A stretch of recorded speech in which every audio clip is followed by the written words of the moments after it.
Perumpadappu block panchayat 2023-24 ജനകീയാസൂത്രണ പദ്ധതിയിൽ ഉൾപ്പെടുത്തി spectrum buds സ്കൂളിലെ ഭിന്നശേഷിക്കാരായ കുട്ടികളുടെ അമ്മമാർക്ക് തൊഴിൽ സംരംഭമായ ഡ്രീം ഹാൻഡ്ലൂം ചവിട്ടി നിർമ്മാണ യൂണിറ്റ് ആരംഭിച്ചു. Block panchayat president advocate E Sindhu ഉദ്ഘാടനം ചെയ്ത ചടങ്ങിൽ മാർജരി ഗ്രാമപഞ്ചായത്ത് പ്രസിഡന്റ് ബീന ടീച്ചർ മുഖ്യാതിഥിയായി. ബ്ലോക്ക് വൈസ് പ്രസിഡന്റ് സൗദാമിനി, ക്ഷേമകാര്യ standing committee chairperson Ramadas master, block മെമ്പർമാരായ പി അജയൻ, ആശാലത, മാർജരി ഗ്രാമപഞ്ചായത്ത് വികസന സ്റ്റാൻഡിംഗ് കമ്മിറ്റി അംഗം Leena Muhammad Ali, ward member Rajula Gafoor, Balkees, industrial extension officer N K Sindhu, CDS chairperson Fousiya, PTA president T Thahira, പ്രധാനാധ്യാപിക പി ആയിഷ, കെ ജയകുമാർ എന്നിവർ സംസാരിച്ചു. പെരുമ്പടപ്പ് ബ്ലോക്ക് പഞ്ചായത്തിന്റെ നേതൃത്വത്തിൽ പ്രവർത്തിച്ചുകൊണ്ടിരിക്കുന്ന സ്പെക്ട്രം സ്കൂളിലെ രക്ഷിതാക്കളുടെ ഒരു സംരംഭമാണ് ഇന്നിവിടെ ഉദ്ഘാടനം നിർവഹിച്ചത്.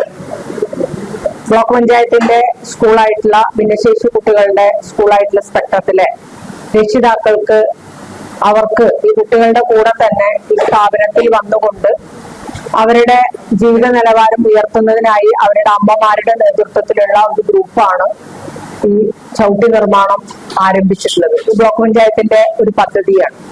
ഈ പദ്ധതിക്ക് ആവശ്യമായിട്ടുള്ള ഫണ്ട് ബ്ലോക്ക് പഞ്ചായത്തിന്റെ കഴിഞ്ഞ വാർഷിക പദ്ധതിയിൽ ഉൾപ്പെടുത്തിക്കൊണ്ടാണ് ഞങ്ങൾ വെച്ചത്. അതിന്റെ ഭാഗമായി ഈ സംരംഭം ഇന്നിവിടെ യാഥാർത്ഥ്യമായി. ഡ്രീം ഹാൻഡ്ലൂംസ് എന്നുള്ള പേരിലാണ് ഈ ചവിട്ടി ഇവിടെ നിർമ്മാണം പുരോഗമിക്കുന്നത്. NCV news മാർജരി.